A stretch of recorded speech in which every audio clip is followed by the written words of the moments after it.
Ian Sanders, old style, getting the 4th pick in the draft. What have we seen from Ian in recent years? He had a little bit of a disappointing finish last year.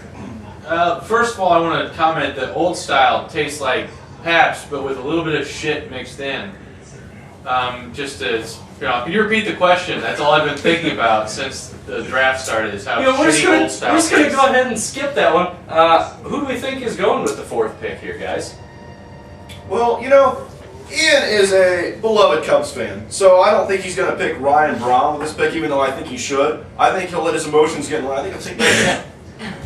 I don't see it happening. You got to go with the best player. I see Utley coming off the board here. Disagreement from my colleagues, but We're not even going to go there.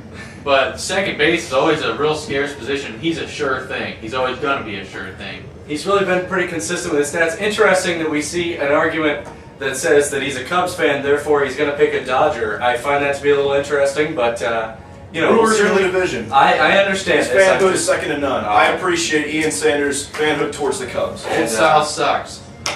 And that just in, old style, not a good beer. We're expecting now our 5th call from the commissioner. We're gonna see who gets the 5th pick here. Any bets on this? No. We're gonna Eric Lose. Oh, that'd be a good call on that. commissioner. Hello, Luke. Yes. Hey, this is the commissioner. Hey, the 5th pick goes to Eric Lose. Oh, we have our first positive selection here. Caleb Boyd has chosen Eric Lose to get the 5th pick. The Cubby Good work Kid on that. 2.1. Lose, of course, coming off a best finish 3rd last year. What do we see from him this year? Where do you think he's going in the 1st round? I'll let Derek lead off with this one. First off, I'd like to say that Joe Mauer is the 5th best player in this league. But I don't see him going there. I would have to say he'd go with Utley. I mean, you still got to look at the fact Juan Pierre is still going to be on the board at this point, and we know Eric has a soft spot for him. Yes. Yeah, there's You a also lot of- can't sleep on Scott Podsednik. No, you can never sleep on Scott Podsednik when Eric Lewis is picked. Yeah, even with guys like Crawford or possibly even Kemp on the board who could steal some bases, I wouldn't be the least bit surprised to go with somebody like Pierre, whose stats, other than steals, are really pretty shitty. There is a But, minor leaguer, Eric Young Jr., who's coming up that Eric may also look at. His first overall pick. Young He's not in the or- majors yet, but the steals potential is there. We saw Wild Willie Tavares come up a couple of years ago and swipe almost 60 bags with the Rockies, so he could be looking that direction too. Tavares Definitely. sucks. Tony Gwynn Jr. maybe? Yeah, Maybe. that's a It's a little bit of a stretch. A little bit of a but, you know. stretch, but And with that interesting accent that Boyd has decided to pick up midway through the show, we're going to go on to our 6th pick. He's talking about. We'll just Good find, accent.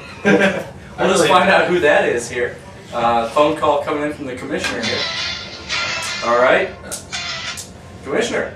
Hey, Luke. Hey. The 6th pick's gonna go to none other than Derek, the awesome dude Teamy. More like the guy who likes dudes. All right, the commissioner cut out a bit there, but it sounds like done deal. Derek the faggot Teamy is going to be getting the 6th pick overall. Derek, I'm going to go ahead and skip you on this issue. You can come back and argue your case best. Caleb, who do you think Derek takes with the 6th overall pick here? I think he takes David Wright. I think David Wright's coming back this year. Of course, he had 10 home runs. Power decreased last year, but he had 30 home runs the previous 2 years before that. Drove in over 100 runs. I think David Wright will get it back in the spacious ballpark in New York. Well, after being unceremoniously kicked out of the league, I think Derek's going to look to come back strong here. And if I were him, I'd take Prince Fielder. He needs a sure thing in this 1st round. He can't be stretching for names like Mauer, Tulowitzki, Crawford. He can't stretch out. He's got to take a safe bet, and Prince Fielder is just that. Derek, anything you have to throw in for yourself there? No,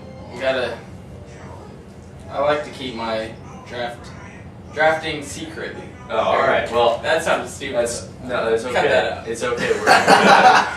Because we're just doing the whole thing straight through. All right. Yeah, you mentioned Derek getting unceremoniously kicked out of the league. If you look at his finishes, he's finished 7th and 10th in his 2 years. We have a call coming in from the commissioner interrupting. Yes. Hey, Luke, sorry to jump the gun, but I just had to get this next pick out. With the 7th pick is the Kiwi himself, Shane Heisner. All right. You heard it there. That would be I can't remember the name of his team there. What is it? The Pork Chop Express. Pork Chop Yes, the Express, Pork yeah. Chop Express. Shane Heisner getting the 7th pick. Former commissioner, now he finds himself down in the land of the Kiwis. Where do you think he's going with this 7th pick, guys? I'd like to start it off here. I think he'll go with shortstop Troy Tulowitzki.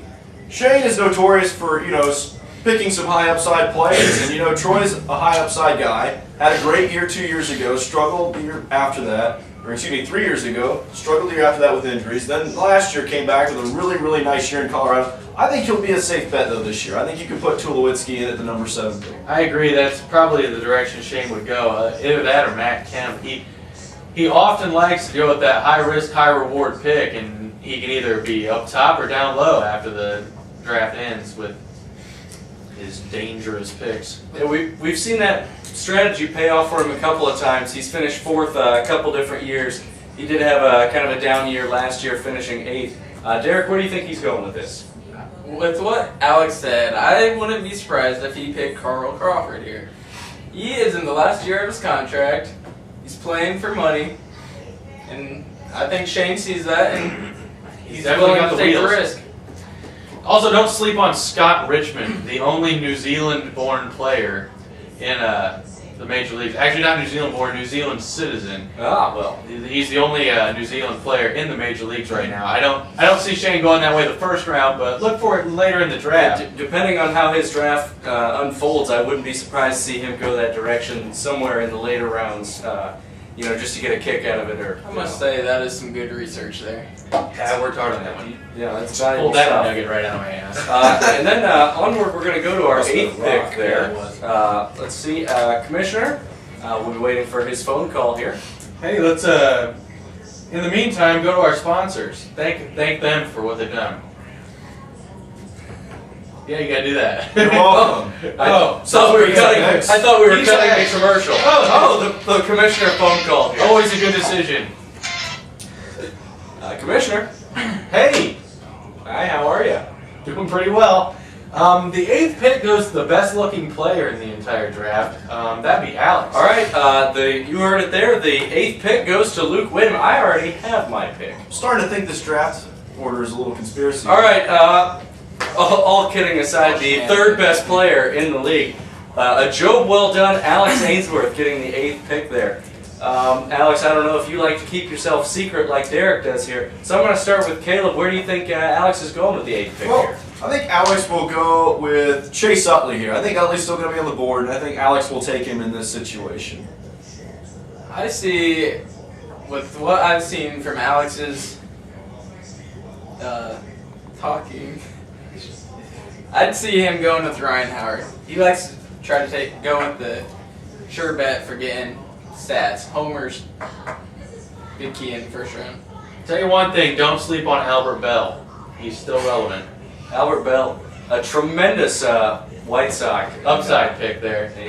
He does. You've seen from some of his previous year's stats, he has the potential to really put up good numbers. So Yeah. we'll see if Alex calls on him to, fulfill his glory days and bring him back once again. Now we're gonna go ahead and go to pick number 9. And once again, as we were trying to say before, our sponsor Pizza X, bringing this all to you. They're really doing a great job down here. They got some great deals. You should definitely check them out if you're in the area or if there's a Pizza X near you. A call coming from the commissioner. Commissioner. Hey, with the 9th pick is our token black guy, DeMar Amaker. All right, you heard it there. No crying in baseball with DeMar Amaker. DeMar, best known for being the only black member of the league. And that's, he's been kind of towards the bottom of the standings, so I believe he's really using that kind of only black player status to really keep himself relevant. What do you guys think? I feel that's unfair. He's drafted fairly well in years past. He just hasn't had the greatest luck. It's only his 3rd year. I mean, there are 5th-year players in the league who have never finished above 8th either. And Yeah, we look at. I have no comment on that one. We take a kind of a fast forward. His name hasn't come up in the draft yet, but our analyst Caleb Boyd here.